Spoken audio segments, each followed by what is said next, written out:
Movie के start में हम एक छोटी सी प्यारी सी बच्ची निम को देखते हैं जो कि सिर्फ 11 साल की थी और वो आइलैंड पे घूम रही थी। इसके बाद वो पानी में जाती है और पानी में जाने के बाद हमें दिखाया जाता है कि पानी में रहने वाले जितने भी जीव थे वो सब उसके फ्रेंड थे। निम इस आइलैंड पे अपने पापा के साथ रहा करती थी जो कि एक पैथोलॉजिस्ट थे। निम की मदर की डेथ हो चुकी थी। निम के फादर ने बताया कि तुम्हारी मदर एक एक्सप्लोरर थी, उन्हें चीज़ें ढूंढने का बहुत शौक था। एक दिन जब वो नाव में जा रही थी तो उनके सामने अचानक से एक व्हेल आ जाती है। वो व्हेल तुम्हारी मदर को बिल्कुल भी नुकसान पहुंचाना नहीं चाहती थी, लेकिन फिर अचानक से एक पीछे से शिप आ गया था जिसकी वजह से उसे गुस्सा आ गया और वो तुम्हारी मदर को व्हेल बोट के साथ ही निकल गई। जिसके बाद निम के फादर निम को लेकर इस आइलैंड पर आ गए। निम के फादर उसके लिए काफ़ी सारी स्टोरीज बुक भी लाए थे और निम को स्टोरीज बुक पढ़ना काफ़ी ज़्यादा पसंद था। खास तौर पर एक एलेक्स नाम की कैरेक्टर की कहानियाँ।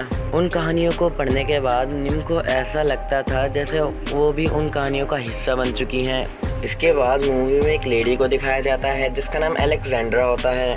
ये वही लेडी है जो एलेक्स नाम के कैरेक्टर की कहानियाँ लिखती है। मगर अलेक्जेंड्रा को बाहर जाने से बहुत डर लगता था। वो इन लोगों से नहीं मिलती थी और ना ही बाहर जाती थी। वो अपने रूम में ही बंद रहा करती थी। वहीं पर इंटरनेट पर सर्च करके वो बहुत ज़्यादा नॉलेज को गेन करती थी और वहीं से ही स्टोरियों को राइट किया करती थी। अलेक्जेंड्रा को यहाँ पर साइकोलॉजिक बीमारी भी थी। उसकी स्टोरी का जो कैरेक्टर था एलेक्स, उसको ऐसा लगता था कि वो उसके साथ बातें करती है। अब उसने अपनी स्टोरी में ये लिखना था कि एलेक्स वोल्केनो यानी कि ज्वालामुखी में फंस चुका है, मगर वो बचकर बाहर निकल आता है।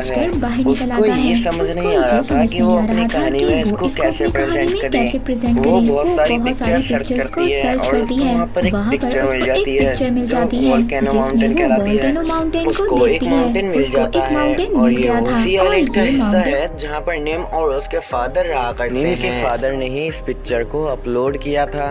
इसके बाद हमें निम्स के फादर को दिखाया जाता है जो अपनी रिसर्च में बहुत ज़्यादा बिजी थे। निम के फादर को इस रिसर्च को पूरा करने के लिए 2 दिन के लिए कहीं बाहर जाना था।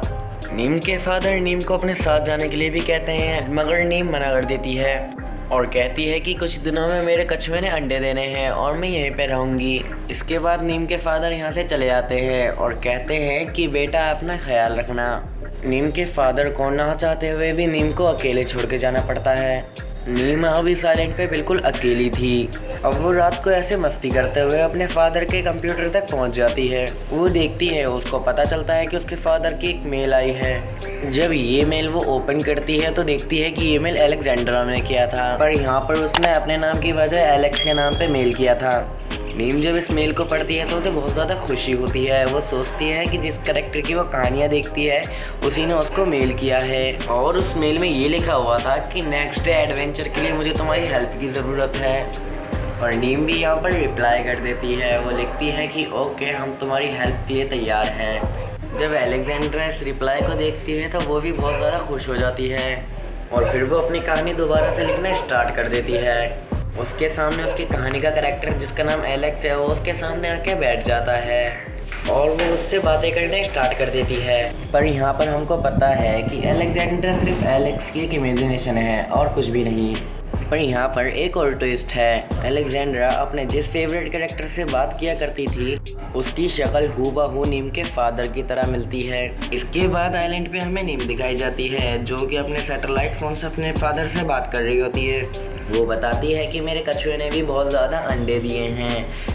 यहाँ पर नीम के फादर का भी काम पूरा हो जाता है और वो अब वापस आ रहे थे। पर नीम के फादर रात में वापस आ रहे होते हैं, लेकिन वहाँ पर बहुत तेज तूफान आने लगता है। नीम भी इस तूफान से बहुत ज़्यादा डर जाती है, मगर जैसे तैसे सुबह हो जाती है। नीम जब सुबह उठ के देखती है तो उसका घर पूरा तहस महस हो चुका है और उसे अपने फादर की बहुत ज़्यादा फिक्र हो रही थी। वो जल्दी से अपनी सैटेलाइट को सेट करती है और अपने फादर को कॉल करती है, मगर हम यहाँ पर देखते हैं कि उसके फादर का सैटेलाइट फ़ोन तो पानी में ही गिर गया था और तूफान की वजह से उसके फादर भी बेहोश हो जाते हैं।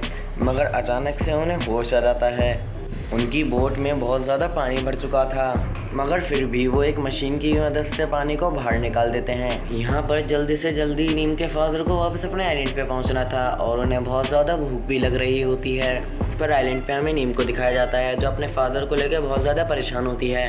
क्योंकि उसका उसके फादर से कोई भी कांटेक्ट नहीं हो रहा था। तभी वहाँ दोबारा से अलेक्जेंडर का मेल आ जाता है और वो पूछ रही होती है कि तुमने कभी आइलैंड के वोल्केनो को ऊपर से देखा है, वो कैसा लगता है। और जैसे कि हमको पता है कि नीम यही समझ रही थी कि ये सब एलेक्स ने उससे कहा है। और अगले दिन नीम उस पहाड़ तक पहुंच जाती है। वो रस्सियों की मदद से उस पहाड़ पे चढ़ने की कोशिश कर रही होती है। अब जब वो ऊपर पहुंच के देखती है तो वो देखती है कि ये कोई तहकता वहकता वोल्केनो नहीं था, बल्कि इसमें तो कुछ भी नहीं है। मगर तभी अचानक से जब वो नीचे आ रही होती है तभी उसका पैर फिसल जाता है। नीम सब घर आ गई थी और घर आकर वो अलेक्जेंड्रा को मेल करती है कि मैं वहाँ पर देख कर आई लेकिन मेरे को कुछ भी नज़र नहीं आया। और अब अपने फादर के बारे में वो अलेक्जेंड्रा को बता रही होती है। और अब यहाँ पर भी अलेक्जेंड्रा को ये बात समझ आ जाती है कि उसकी बात उसके फादर से नहीं बल्कि नीम से हो रही है।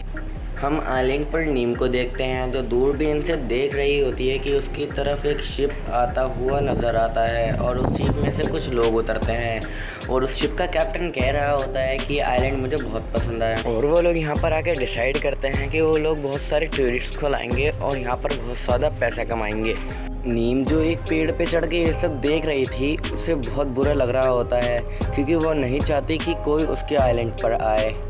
अब वो अलेक्जेंड्रा को दोबारा से मेल करती है। वो बताती है कि वो आइलैंड पर बिल्कुल अकेली है, उसके फादर भी उसके पास नहीं है और यहाँ पर और भी कुछ लोग आने वाले हैं। दरअसल वो एलेक्स यानी अलेक्जेंड्रा से ही हेल्प मांग रही थी। मगर अलेक्जेंड्रा भी सोच में पड़ जाती है कि वो कैसे जाकर वहाँ पर उसकी मदद करे क्योंकि वो घर से कभी बाहर निकली ही नहीं थी। तो वो नीम से कहती है कि ठीक है, मेरी हेल्प के लिए किसी को भेज देती हूँ। मगर नीम उसे साफ साफ मना कर देती है और वो कहती है कि वो नहीं चाहती कि किसी को इस आइलैंड का पता चले। अलेक्जेंड्रा को नीम से बात करके कुछ भी समझ नहीं आ रहा था। तभी उसका फेवरेट कैरेक्टर एलेक्स उसके सामने आकर बैठ जाता है। वो उससे बात करने लगता है और बोलता है कि अलेक्जेंड्रा तुम्हें उस बच्चे की मदद करनी चाहिए, इसमें मैं तुम्हारे साथ हूँ, मैं तुम्हारा साथ दूंगा। और अलेक्जेंड्रा फाइनली ये डिसाइड करती है कि वो वहाँ पर उसकी मदद करने जाएगी। वो नीम को मेल करती है कि मैं तुम्हारी हेल्प करने के लिए आ रही हूँ। और वहाँ पर नीम को ये लग रहा था कि उसका फेवरेट कैरेक्टर एलेक्स उसे बचाने के लिए आ रहा है। और अब अलेक्जेंड्रा नीम को बचाने के लिए पूरी तरीके से तैयार होने लगती है। तभी हमें नीम को दिखाया जाता है जो दूर से देख रही होती है कि उसके आइलैंड पे बहुत सारे लोग आ रहे हैं। और वो लोग जो एडवेंचर करने के लिए यहाँ पर आए होते हैं वो लोग बहुत जल्दी वहाँ पर पहुँच जाते हैं। नीम को ये सब देख के बहुत ज़्यादा बुरा लग रहा था। पहले तो वो ये समझती है कि ये लोग बहुत ज़्यादा बुरे इंसान हैं और ये मेरे आइलैंड पे कब्जा करने के लिए आए हैं। पर तभी उन सभी लोगों में से एक छोटा बच्चा नीम को देख लेता है। नीम ऊपर से उस बच्चे पर एक छोटी सी छिपकली गिरा देती है जिससे वो बच्चा बहुत ज़्यादा डर जाता है। वो वापस भाग जाता है। नीम सबके ऊपर यहाँ पर छिपकलियाँ गिराती हैं लेकिन फिर भी वो लोग नहीं डरते और उस आइलैंड पे से नहीं जाते। और अब नीम अपना दूसरा प्लान यूज़ करती है। वो उसी वोल्केनो माउंटेन पे चढ़ जाती है और वहाँ पर हीट प्रोड्यूस करने लगती है जिससे सभी लोगों को लगे कि वहाँ पर ज्वालामुखी फट रहा है, जिससे कि सब डर भी जाते हैं और उन सब लोगों को ऐसा लग रहा होता है कि वो वोल्केनो फटने वाला है और वहाँ से वो सब लोग भागने लगते हैं। नीम अब जब वो वापस आ जाती है तो उसे एक वही छोटा लड़का मिलता है जो उसे पहले मिला था। वो लड़का नीम को बताता है कि हम इस आइलैंड पर सिर्फ घूमने आए हैं, ना कि तुम्हारे और तुम्हारे आइलैंड को नुकसान पहुंचाने। नीम को यहाँ पर एहसास हो गया था कि ये लोग बुरे लोग नहीं हैं, लेकिन वहाँ पर सब लोग बहुत ज़्यादा डर चुके होते हैं। ये लड़का वापस आकर अपने पेरेंट्स को बता रहा होता है कि वहाँ पर एक लड़की है, मगर कोई भी उस छोटे से लड़के की बात पे बिलीव ही नहीं कर रहा था। यहाँ पर जितने भी लोग थे वो अपनी छोटी सी शिप में बैठकर अपनी शिप में पहुँच जाते हैं। फिर हमें अलेक्जेंड्रा को दिखाया जाता है जो अपने एक हेलीकॉप्टर से यहाँ आ रही होती है। और तभी रास्ते में बहुत बड़ा तूफान आ जाता है तो अलेक्जेंड्रा को भी उसी शिप पर अपने हेलीकॉप्टर को उतारना पड़ता है जो कि अभी अभी नीम के आइलैंड से आ रहा था। अलेक्जेंड्रा शिप के कैप्टन को बता रही होती है कि वहाँ पर अभी भी एक छोटी सी बच्ची आइलैंड पे फंसी हुई है। वो कैप्टन कहता है कि वहाँ पर कोई भी नहीं है। तभी इनकी बातें वही लड़का सुन लेता है जो नीम से मिलकर आया था। वो बच्चा जाके अलेक्जेंड्रा को बताता है कि हाँ, मैंने उस आइलैंड पे एक लड़की को देखा था। अलेक्जेंड्रा अब उस शिप में से एक छोटी सी बोट को लेकर उस आइलैंड की तरफ निकल जाती है, मगर समंदर में बहुत तेज तूफान आ रहा होता है। और वहीं पे हम नीम के फादर को भी देखते हैं जो अभी तक तूफान में फंसे हुए थे। तभी वहाँ पर नीम वो भी तूफान में फंसी हुई थी। वो दूर से देखती है कि एक बोट उसकी आइलैंड की तरफ आ रही है। वो ये समझ गई थी कि ये बोट उसके फादर की बोट है और वो वहाँ पर डॉल्फिन की हेल्प की मदद से समुद्र में चली जाती है। जब वहाँ पर जाके वो देखती है तो एक लड़की पानी में डूब रही होती है, जो कि कोई और नहीं अलेक्जेंड्रा होती है। वो अलेक्जेंड्रा को बचाने के लिए पानी के अंदर जाती है, लेकिन वो दोनों पानी की लहरों में फंस गई थी। फिर अगली सुबह हमें इन दोनों को समुद्र के किनारे दिखाया जाता है, जहाँ पर निम अलेक्जेंड्रा को देख के बहुत ज़्यादा हैरान होती है। अलेक्जेंड्रा बताती है कि मैं यहाँ पर तुम्हारी हेल्प के लिए आई हूँ। वो बताती है कि ये मैं ही हूँ तो तुमसे मेल पे बातें किया करती थी, एलेक्स, जो कि मेरी कहानी का कैरेक्टर है। इस बात पे नीम को बहुत ज़्यादा गुस्सा आता है, क्योंकि नीम भी यही सोचती थी कि एलेक्स एक रियल स्टोरी है। और नीम बोलती है कि तुमने यहाँ पर मुझे धोखा दिया है, तुम झूठी और गलत कहानियाँ लिखती हो, तुम मेरे आइलैंड से चली जाओ। ये कहकर नीम नाराज होकर वहाँ से चली जाती है। जो उस स्टोरी का कैरेक्टर था एलेक्स, वो अलेक्जेंड्रा के सामने आ जाता है। वो कहता है कि अलेक्जेंड्रा, तुम्हें अपनी लाइफ की बड़ी बड़ी छोटी छोटी मुश्किलों से लड़ना होगा और तुम्हें उस बच्ची को मनाना होगा। और वो फिर उसकी लाइफ से हमेशा हमेशा के लिए चला जाता है। अलेक्जेंड्रा नीम को मनाने की बहुत कोशिश करती है, मगर पहले तो नीम अलेक्जेंड्रा की एक भी बातें नहीं सुनती। फिर आहिस्ता आहिस्ता वह अलेक्जेंड्रा की बातें सुनने लगती है।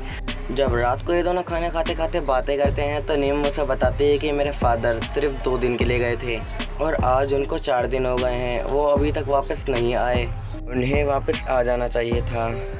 अगली सुबह ये दोनों समुद्र की तरफ देख रहे होते हैं, तभी इन्हें दिखता है कि इनके आइलैंड पे कोई एक बोट आ रही है। वो बोट हाथ से बनी हुई थी। वो देखती है कि वो बोट उनके आइलैंड की तरफ आ रही है। निम जब पास जाके देखती है तो ये तो निम के फादर ही थे। निम अपने फादर के गले लग जाती है और बहुत ज़्यादा खुश होती है। और जब अलेक्जेंड्रा निम के फादर को देखती है तो वो तो हैरान ही हो गई थी, क्योंकि जैसे कि हमें पता है कि उसकी स्टोरी का कैरेक्टर एलेक्स, जिसकी शक्ल बिल्कुल हूबहू निम के फादर की तरह मिलती है, वो निम के फादर को बता रही थी कि मैं ही अलेक्जेंड्रा हूँ जिसने एलेक्स की कहानी लिखी है। और साथ ही साथ एलेक्स, जिसको मैं इमेजिन करती थी, उसकी शक्ल हूबहू आपसे मिलती है। और अब अलेक्जेंड्रा भी इनके साथ इनके आइलैंड पे रहने का डिसाइड कर लेती है। और हमें दिखाया जाता है कि तीनों एक कोकोनट बॉल से खेल रहे होते हैं। जो अलेक्जेंड्रा की लाइफ में डर था वो हमेशा के लिए जा चुका था। और साथ ही साथ नीम की लाइफ में जो उसकी मदर की कमी थी वो भी अब पूरी हो चुकी थी। और वो सभी के सभी इस आइलैंड पे बहुत ही ज़्यादा खुश थे। और ये मूवी यहीं पर एंड हो जाती है। Thank you for watching.